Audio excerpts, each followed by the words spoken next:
Now, U.S. inflation remained high during the month of August. However, consumer prices continued to drop after reaching a 40-year high just 2 months ago. The U.S. Labor Department's latest consumer price index report released today shows inflation rose 8.3% last month in comparison to 1 year ago. That shows a slight slowdown from July, but prices increased by 0.1% for the month.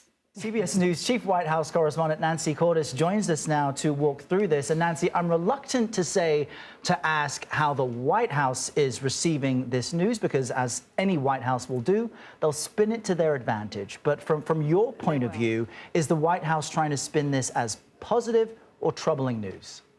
I mean, they're trying to put a happy face on it, Errol, but this is certainly not the report that they were hoping to see. We got this very muted statement from the White House after the numbers dropped this morning, saying that today's data shows more progress in bringing global inflation down, trying to make the point there that this is something that's not just happening in the United States, but globally. But they were hoping to celebrate. And in fact, the president has a big signing ceremony scheduled for later today, his big Inflation Reduction Act, which they argue will help bring costs down for everyday Americans even more. But there's no question that the White House and even some economists were rattled by this report, because even though you've seen gas prices plunging over the past couple of months, down 45 cents just in the past 2 weeks, the prices of just about everything else went up so much that it offset those drops in the cost of gas. And that's why you saw the inflation report that you did. So everything from food to electricity to a variety of services, things like vehicle repair, housing, all of those costs are staying stubbornly high, a sign that we may be in for more prolonged inflation than many were hoping,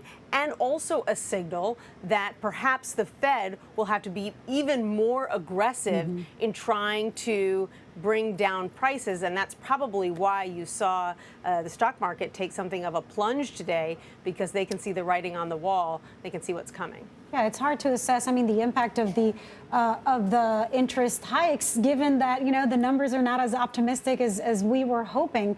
But Nancy, I know that President Biden is holding an event later today to celebrate the Inflation Reduction Act.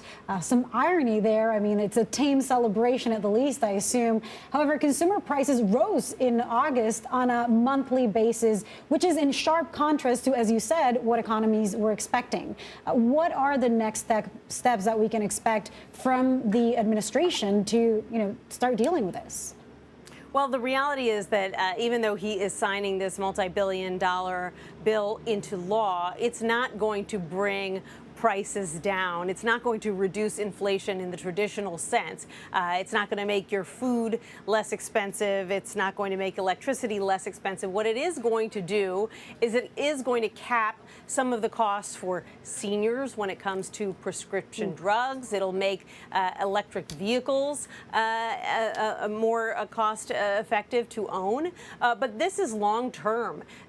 Some of these things won't kick in for a while. So when you're talking about people, between now and then, let's say 6 months from now, seeing a big difference in their pocketbook, not very clear that this particular law is going to make a great deal of difference. We do expect the Federal Reserve to meet again next week, and it's widely assumed that they will hike interest rates by another 0.75%. It'll be the third time they're doing that to try to cool down the economy in a bid to try to slow down price increases. But of course, that comes with its own risks. Obviously, it makes it more expensive to buy a home, to get a loan, to buy a car or go to school. And there's always the possibility that if they slam the brakes on the economy too quickly, then we end up in the doldrums or in a recession. So it's a very, very delicate dance that the Fed is trying to do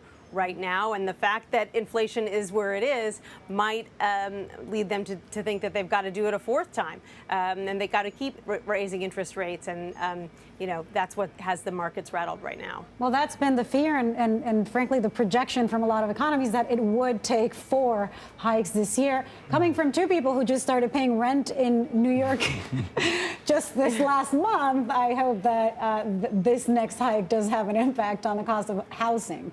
Nancy Cordes, thank you so much. You're welcome.